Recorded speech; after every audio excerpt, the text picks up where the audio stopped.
When you're stressed, your brain signals the release of cortisol and adrenaline in your body. These are what we call stress hormones. While they can be useful when your life is in danger, when there is too much, they are not helpful. You can often recognize when stress hormones are released. Have a look at the following symptoms and see if you can recognize them from what you've experienced in the past. Difficulty speaking, dryness in the mouth, shaking hands, increased heart rate, sweating, flushed skin, and tense muscles. Here are a few techniques you can use to minimize the effects of stress hormones. One quick technique is to simply identify what you are feeling. When you feel a negative emotion, label it as accurately as you can. Angry, sad, frustrated, annoyed, grief, fear, apprehensive, and so on. The very act of labeling the emotion gives you perspective, distances you from it, and gives you the chance to respond appropriately. Another technique is slow, conscious breathing into your belly. By doing this, you purposefully slow down your heart rate and lower the stress response. This lets your impulsive brain know that the situation isn't life or death and allows your smart brain to activate.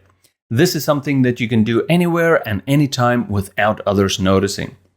If you have a bit more time, go for a quick walk. A change of scenery and being out of the situation can make it easier to change perspective. Exercise burns stress hormones like cortisol and increases production of serotonin, which feeds the smart brain. If something has happened that you need to deal with but feel very emotional about, don't react while you feel emotional. Sleep on it for one night. The next day, reconsider your thoughts from the previous day.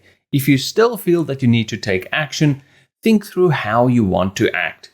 Be guided by your smart brain rather than your impulsive brain. Your emotional reactions form from your beliefs and expectations about the world you live in. You can influence the emotions you feel by challenging your own beliefs. An effective method is asking yourself if your current way of thinking is helping you achieve your goals. Long-term goals and a sense of purpose help the smart brain calm down the impulsive brain in stressful situations by helping you to keep things in perspective. You can evaluate stressful events against your goals to see how much you should really care and invest into the situation. Once you start doing this, you might find that there are many events that really don't impact your goals, so you can stop investing the time and effort into worrying about them. By using goals as your guide, you can turn mountains back into molehills, enabling you to take a constructive and strategic action that benefit both you and others involved.